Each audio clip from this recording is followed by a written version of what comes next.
I'd like to welcome everyone to tonight's Great Lakes and Mississippi River Interbasin Study, or GLMRIS public meeting. My name is Kendall Zaborowski. I'm from the U.S. Army Corps of Engineers Chicago District, and I will be moderating tonight's meeting. I would like to now take a moment to introduce today's panel. Not quite at the end of the table. First, we have the Honorable Joella Darcy, who is the Assistant Secretary of the Army for Civil Works. To her right, and then at the far end of the table on your left, is General Margaret Bertram, the Commander of the Great Lakes and Ohio River Division of the U.S. Army Corps of Engineers. Moving in, we have Mr. John Goss from the White House Council on Environmental Quality. And then closest to me is Mr. Dave Ludington, Project Manager of GLMRIS, also with the U.S. Army Corps of Engineers. For those of you here in person tonight who would like to speak at our meeting, and you have not, and you may have pre-registered on the website and have not checked in at our sign-in table, please take a moment to do so. Additionally, if you did not pre-register on our website and would like to make a comment here tonight, please check in at our welcome table. So, I would also like to take a moment to thank Deputy Commander of the Detroit District, Major Booth, for hosting us here tonight and helping us out with the logistics of everything. So, the Corps of Engineers is hosting several public meetings throughout the study area in an effort to give opportunities to those within the study area to learn about the GLMRIS report and to give us input on the GLMRIS report and the information presented in it. So this is the fourth meeting that we have had so far. We're glad to have you with us. So the GLMRIS report in its entirety can be viewed and downloaded from the GLMRIS website, which is http://GLMRIS.anl.gov. Our GLMRIS team has organized this public meeting to accomplish two goals. The first goal is to present information that is contained in the GLMRIS report. The second goal is to solicit public input on the information presented in the GLMRIS report. The Army Corps of Engineers will be collecting comments through March 3rd of this year. Comments that will then be compiled and posted to the GLMRIS website. For comments to be formally included in our comment period, they need to be given during an oral comment period at one of our meetings, submitted as a written comment, or submitted as a web comment through our project website. So I'd like to now turn it over to Ms. Darcy, who would like to make a few comments.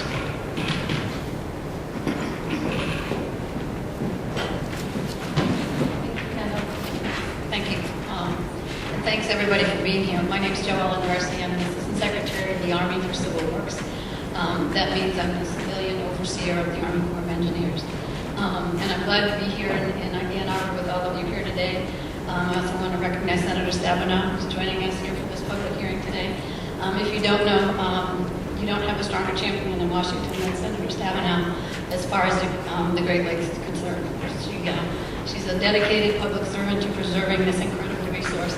And I was going to take a few minutes today to talk to you about the history of the Great Lakes so that you'd really understand that I think they're important to you all as well as to this country as well, but I don't think anybody here needs to hear from me about the history and the importance of this ecosystem because you know it better than anybody. But I do want you to know that I am a Spartan. I'm a graduate of Michigan State University. I got my master's degree there. Also worked in Michigan for a while. I see some Spartans quickly do this in the back. How about that, Roosevelt? And I'm proud to be able to say that on this campus. I lived in Michigan for a while, and I'm from the East Coast. I'm from Massachusetts, but the time I spent in the Great Lakes and in Michigan, it's my second home. So not only do I know the value of this resource, I've kayaked on this resource. I swam in Lake Superior actually once over time when it was the coldest it's ever been. And it's just an incredible place to be. I was told when I moved to Michigan at that time that the Great Lakes were even better than the ocean, for those of you from the Midwest.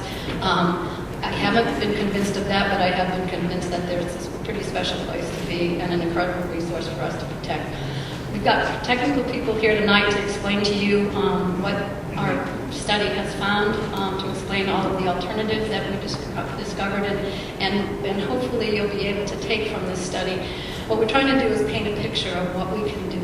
It's painting a picture of what these alternatives are. And the reason we're here is because of you. You're the stakeholders here. You're the people who know this resource. You know what you need. And we need to hear from you. We have decision makers here, but you're also decision makers. So we need to hear from you as to what we need to do in the future in order to create the correct environment and the resource so that we will not be hampered by invasive species coming into this incredible resource. So with that, I'd like to introduce General Margaret Burcham. She's the commanding general, actually, of the Lakes and Rivers Division, which encompasses this entire region of the country. So, General Burcham.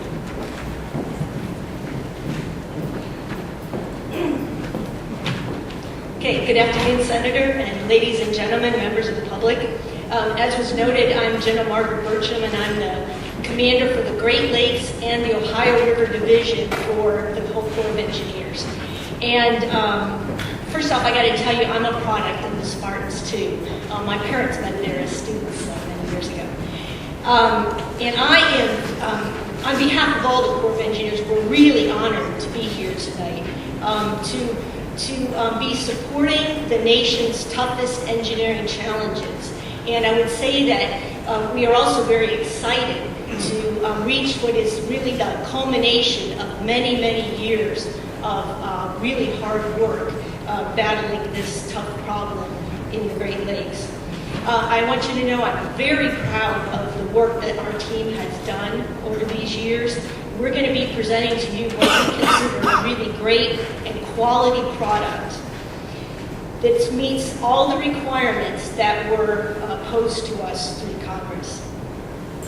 The Chicago district for our division has the lead on this project, but I want you to understand that we have reached out to expertise from across the entire Corps of Engineers.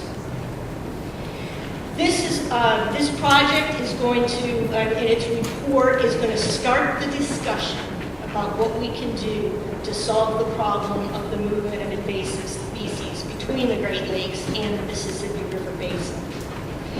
What will result from that is ultimately a shared responsibility amongst many agencies in the federal government, perhaps, state agencies, local governments, and perhaps non-governmental agencies. There's tough decisions that need to be made from the information that we're presenting here, and all of us look forward to partnering with you and the other agencies on our way ahead. So thanks. And I'm going to present Mr. John Goss as the next speaker. John, if you don't mind, real quick, people on the webinar are having a difficult time hearing, so if you give me a minute, let's try.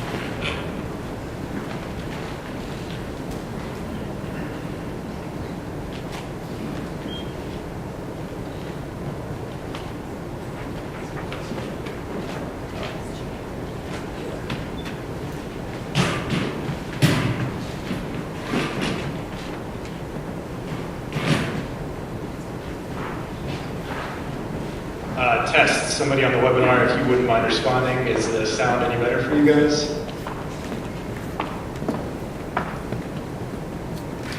Yes. Well, Mr. John Goss. Thank you, General Burcham and Assistant Secretary Darcy.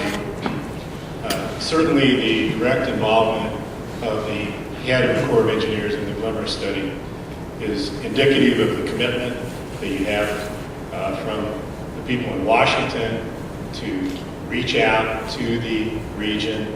On behalf of the administration, I report to the White House Environmental Policy Office, the Council on Environmental Quality, and we need your help. We need your help to develop a consensus on what is the best alternative to move forward. Hopefully we can narrow it down and do further work soon on one alternative, possibly more than one if we need to. But that's where we are in this process. I think the Corps has done an admirable job laying out the choices. I think you'll be impressed with the detail and the depth of the information that you're going to hear today.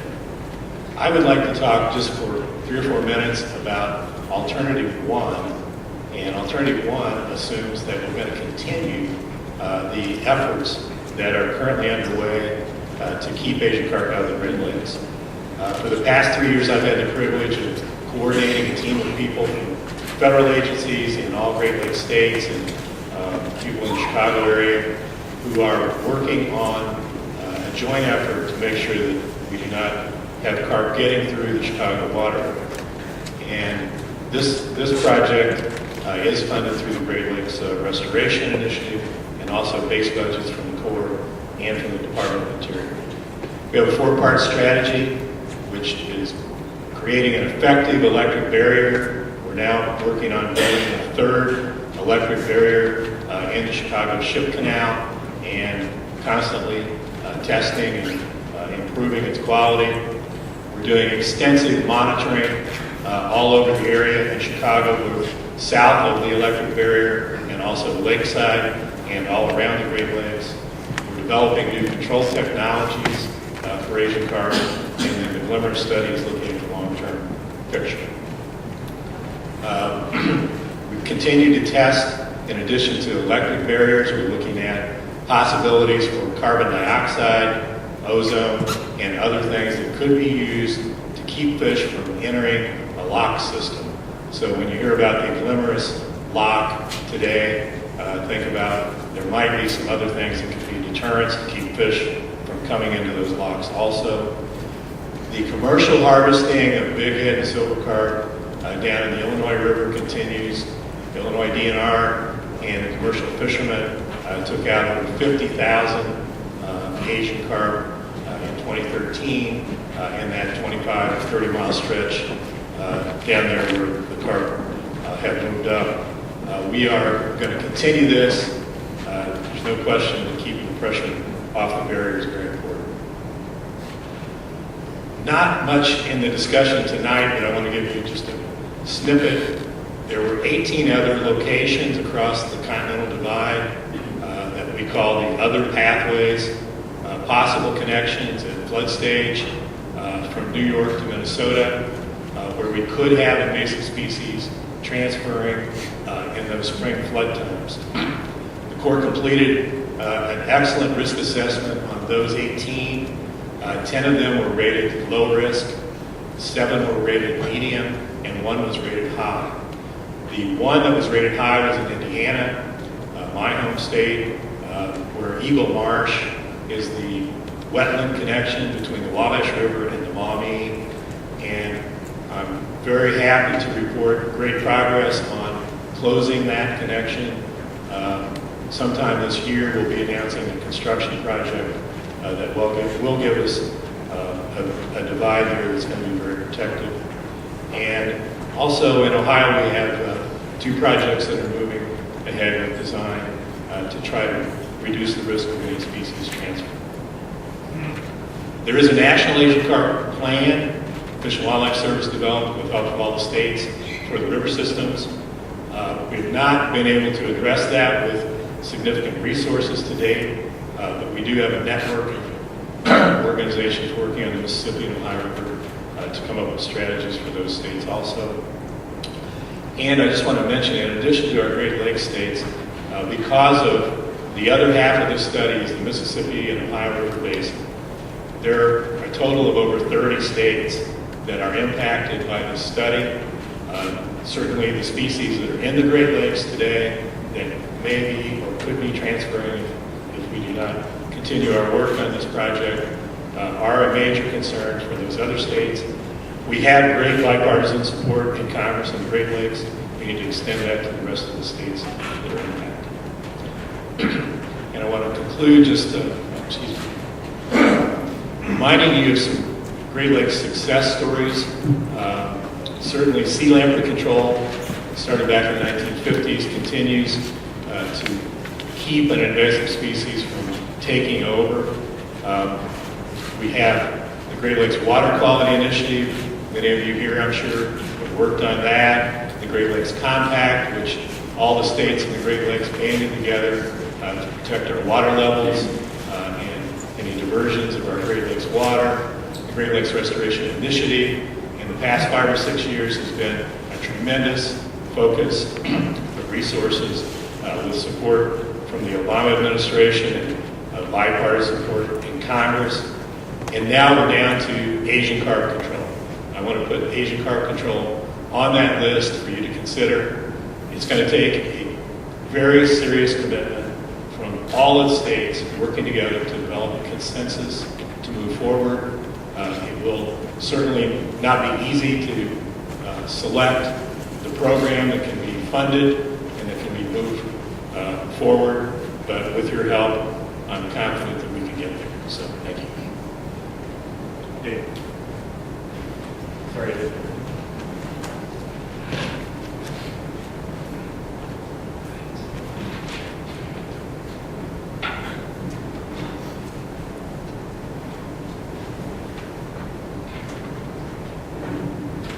All right, well, good afternoon, everyone. My name is Dave Wethington. I am the project manager for the Great Lakes and Mississippi River Interbasin Study, otherwise known as GLMRIS. I want to spend a few minutes this afternoon, speaking to you about what's actually in the report. I won't spend a whole lot of time because really the most important feature of this meeting is to hear from you, for you to ask questions of myself and the rest of the team who's assembled here today, as well as for us to provide this information to you. The scope of the GLMRIS study was originally authorized by Congress in November of 2007. The Corps of Engineers received appropriations to begin working on GLMRIS in June of 2009. The scope of the study was to evaluate the possible options or technologies that are available to prevent the transfer of aquatic nuisance species between the Great Lakes and Mississippi River basins. You see those two basins up behind me. That brown line is that interbasin divide. John Goss spoke to the additional sites that are outside the Chicago Area Waterways.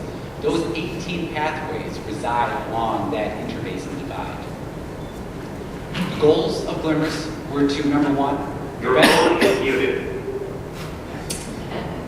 the goal of GLMRIS. Your phone is unmuted. The goal of GLMRIS is to prevent the transfer of aquatic nuisance species, as well as address what possible impacts there may be to existing uses and users of the system of the Chicago Area Waterways in the event that aquatic nuisance species controls are implemented, and to suggest what types of measures may be appropriately mitigated for those adverse impacts. Stakeholder engagement has been a key focus of the GLMRIS team since its inception of the study. The reason why we're having meetings such as this. The public has been involved very much. We've had various stakeholder engagements, and so getting stakeholder input, speaking to that shared responsibility, is really a key part of this study. In July of 2012, we received legislation that did a few things for the study. Number one, it expedited the timeline for completion of the GLMRIS report. We received this legislation on July 6th of 2012, and 18 months later, on January 6th, 2014, turned in a completed report. The legislation also asked us to focus in on the Chicago Area Waterway System. Some have asked how can we go into more detail, but I hope that the comments that John, as well as other activities by the Corps of Engineers on those other pathways, have spoken to those other continuing efforts outside the Chicago Area Waterway System. If you have an interest in any one of those sites, any of those 18 pathways, there is a significant amount of information on our website. Again, glmris.anl.gov, including pathway reports, looking at those risk characterizations that can be very useful to you if you're seeking additional information. The legislation that we received in 2012 also asked us to focus specifically on hydrologic separation among the alternatives that we present within the GLMRIS report. The Chicago Area Waterway System is a very complex system. It has a number of very important uses, several of the most important of which I've listed on the slide behind me.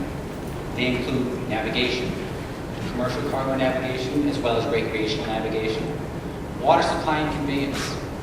Even folks who live within Chicago are surprised when I tell them that on average, between 65 to 85% of the volume of the Chicago River is actually treated municipal wastewater discharge. So it serves as a significant conveyance stream for water within the Chicago area. The Chicago Area Waterway System, or CAWS as we call it, is also a very important outlet for our flood risk management system within the Chicagoland area. Chicago serves about 9.2 million residents in the downtown area and adjoining suburbs. And we use the CAWS as a very important outlet for during significant precipitation events that may impact the city. We're able to move water not just downstream as it normally does, but also return the water back to Lake Michigan to alleviate significant pressure on industry and residents of the city of Chicago and outlying suburbs. The Chicago Area Waterway System also does serve as that primary connection, primary aquatic connection between the Great Lakes and the River basins. The GLMRIS report itself, which can be again downloaded on our website, presents information about a range of alternatives. It presents a conceptual level of design for those alternatives, as well as those mitigation needs. Again, those mitigation needs being those the adverse impacts to the navigation, the water conveyance or water quality, the flood risk management. What type of impacts would potential controls, that I'll discuss in a moment, have on those existing needs? We also present a range of cost estimates based on existing Corps of Engineers cost estimating procedures. However, the extent, the detail of the level of these costs would not be appropriate for further authorization. This tool, this report, is best used as an alternative decision-making tool. There are evaluation criteria which are presented in the report, which can then be used to help decision makers look at the trade-offs among the different alternatives. Those trade-offs could include costs, economic impacts, environmental impacts, total time for implementation, and I'll speak to those a little bit more at the conclusion of my discussion. We do not include a specific ranking or rating of the plans, and certainly additional analysis would likely be necessary for any one of these alternatives to go to a construction phase. If you're to break GLMRIS down into several basic steps, they would include identification of the connections. How can species transfer through aquatic pathways between the Great Lakes and the river basins? It can include an evaluation of species. At the outset, we identified over 200 species that we then refined down to a list of about 35 that were of potential concern. We conducted a risk-based assessment looking at the probability of species transfer and the potential consequences to identify a risk and identify 13 species of particular concern for the study. We also spent a good amount of time assessing available types of controls. We initially identified over 90 different aquatic nuisance species control technologies, ranging from physical separation to the use of aquatic herbicides or other mechanical screening methods, etc.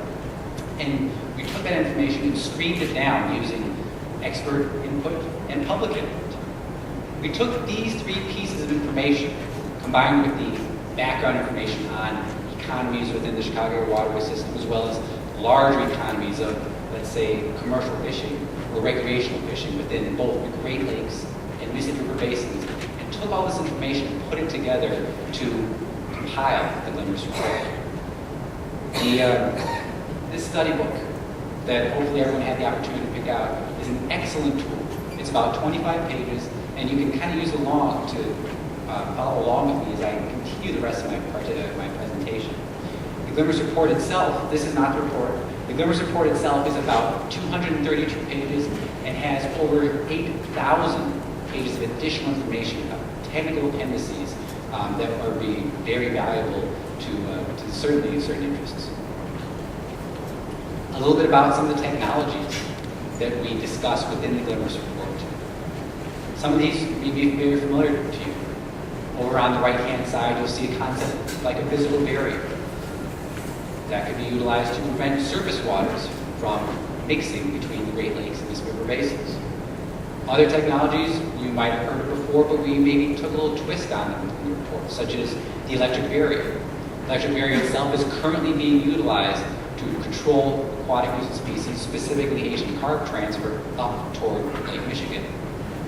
In GLMRIS, we included additional engineering features, including an engineered channel that will allow us opportunities to gain from lessons learned to optimize designs. We also, in GLMRIS, came up with new novel technologies, or at least takes on existing technologies applied in a novel way.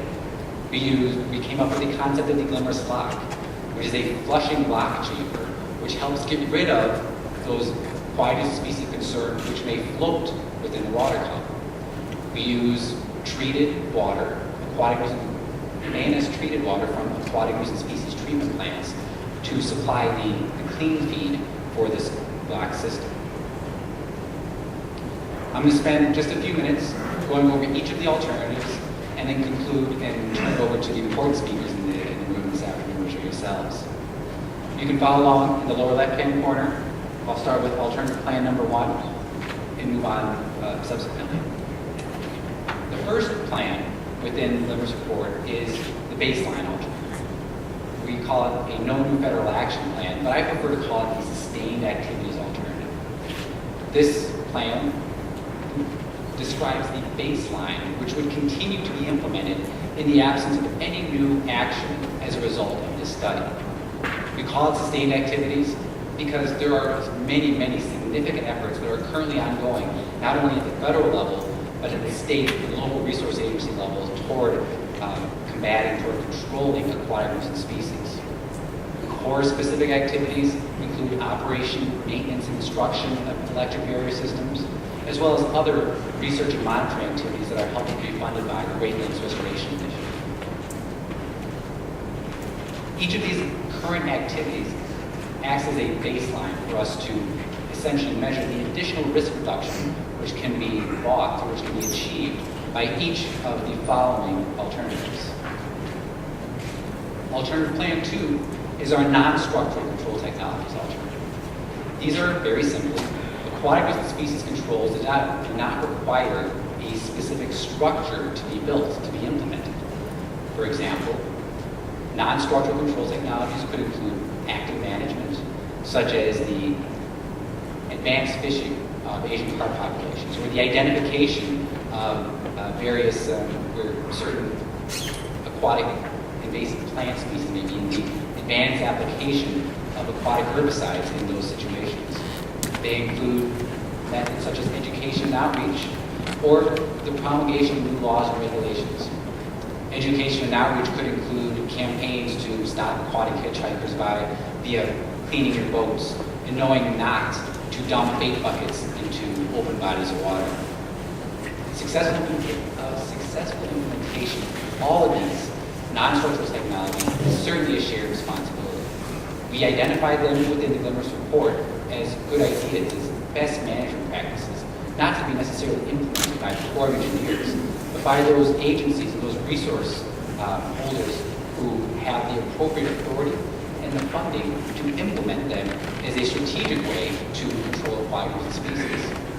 I'm not going to stand here this evening and tell you that non-structural measures will be effective at controlling all of the aquatic nuisance species of concern, but they are certainly the best management practices. As such, we have included elements of these non-structural controls in each of these subsequent technologies to help bolster those particular alternatives. Non-structural control technologies are most effective at slowing down the potential potential arrival of aquatic nuisance species. The unique thing about non-structural control technologies is that they can be implemented very quickly and at a, significantly smaller cost than some of these other structural technologies that you will see. We've estimated a time of implementation at 0 years. In essence, if there are resources available and if there are appropriate authorities, any of these could be implemented tomorrow. We've estimated the cost by looking at an amalgamation of what current aquatic nuisance species control technologies or efforts were being implemented by state resource agencies and averaging that cost across that watershed divide.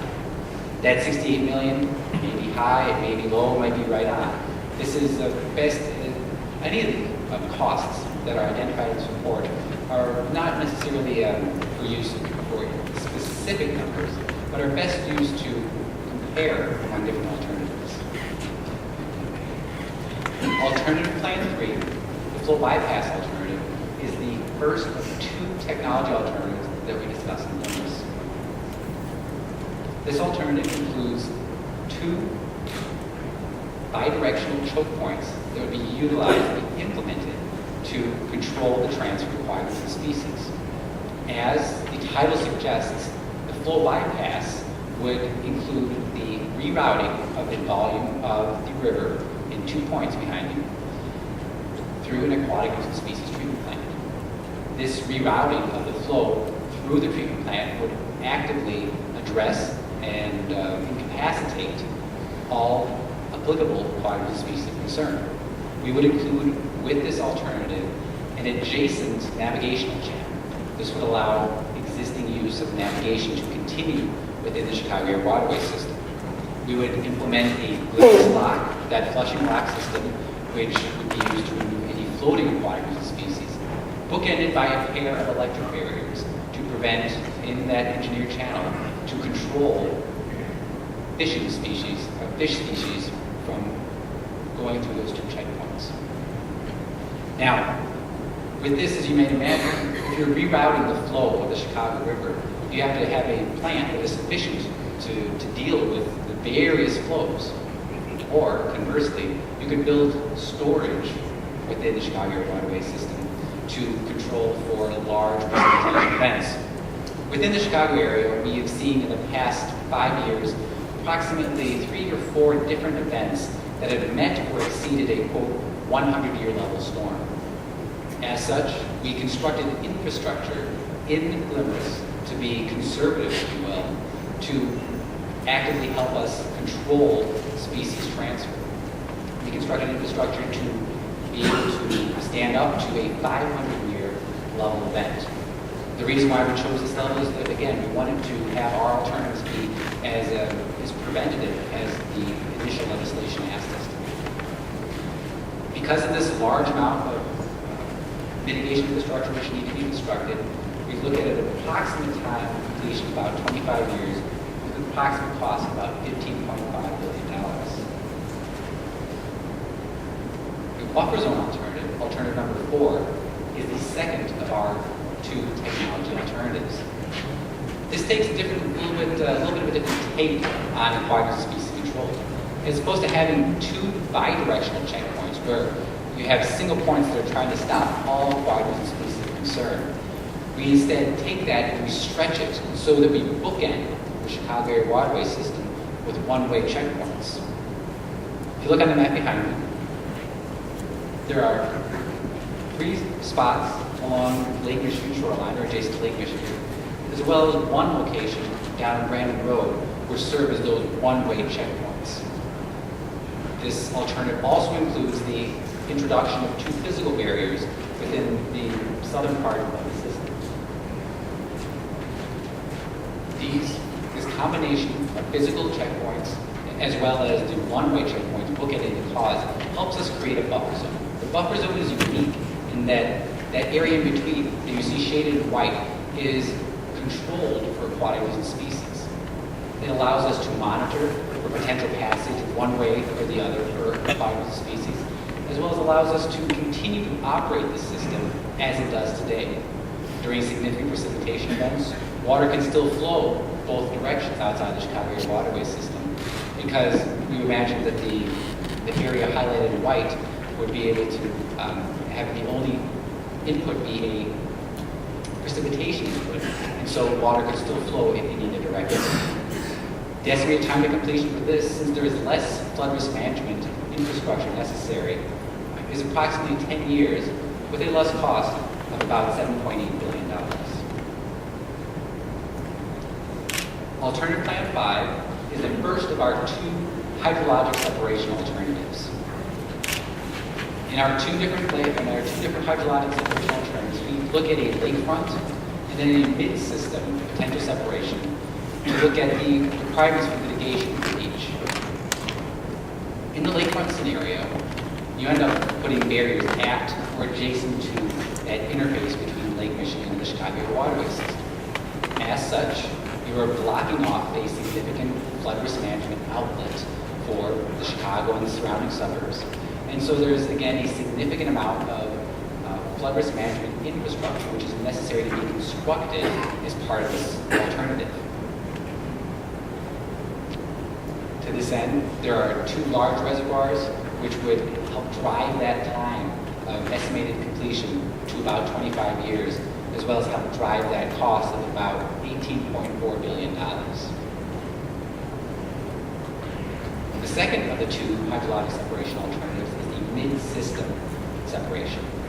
The team went back and looked at all these significant challenges with regard to that flood risk management mitigation and thought, where could we potentially put physical barriers in the system that would help alleviate this flood risk management issue? So we chose 2 points that are adjacent to, or approximately at, where that historic divide used to be among the different watersheds.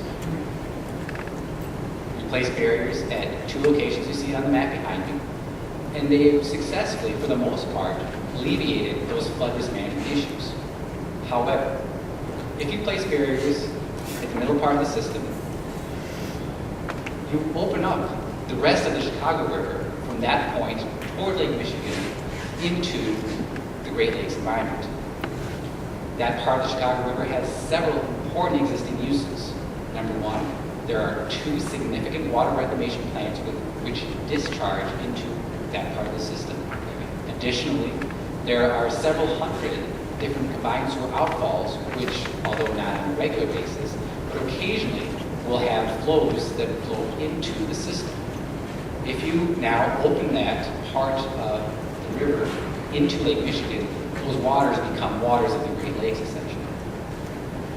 Therefore, wanting to alleviate any type of environmental harm to Lake Michigan via water quality and water contamination, we chose to do a couple different things.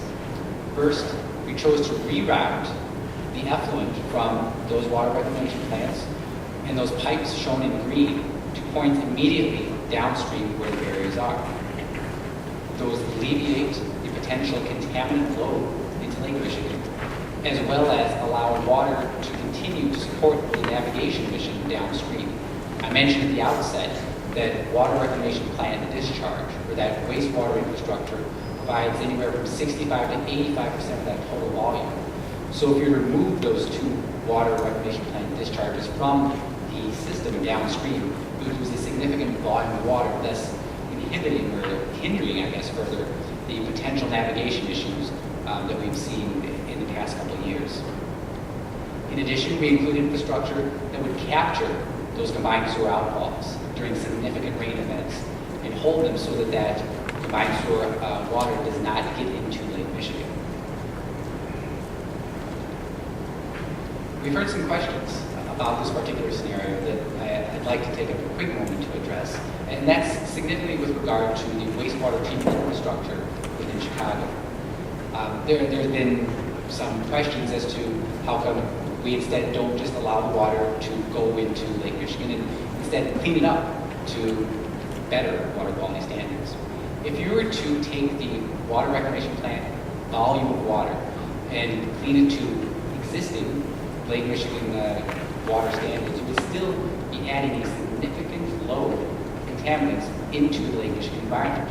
Lake Michigan itself has about a 100-year residence time, which means it takes on average a drop of water about 100 years to circulate through all of Lake Michigan.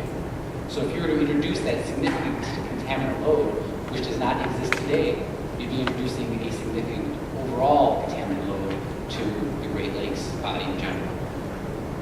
Because of this infrastructure, the estimated time to completion for this alternative is again about 25 years, with a cost of about $15.5 billion. The last 2 alternatives we call our hybrids, and they're called this because they're combinations of technology and physical separation scenarios. If you haven't already noticed on the repeated kind of maps behind you, you can see the Chicago Area Waterway System is split into an upper section and a lower section. Essentially, what these 2 different alternatives do is place a physical barrier on either the upper or lower while leaving the opposite end open. So in this particular scenario, the hybrid with the CALSAT open, we place a physical structure on the Chicago Sanitary District Canal, which is the upper end of the system, allowing the lower part to remain open for navigation and other uses. In the other hybrid, we place a physical barrier on the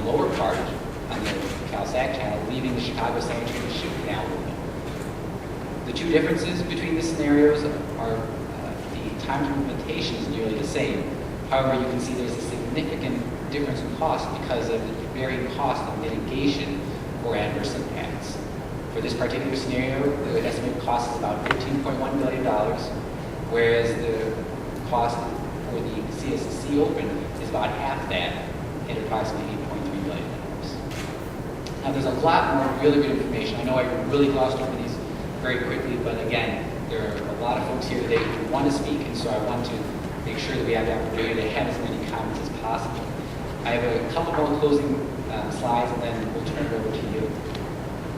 I mentioned at the outset that one of the most important uses of the GLMRIS report is a tool for decision makers.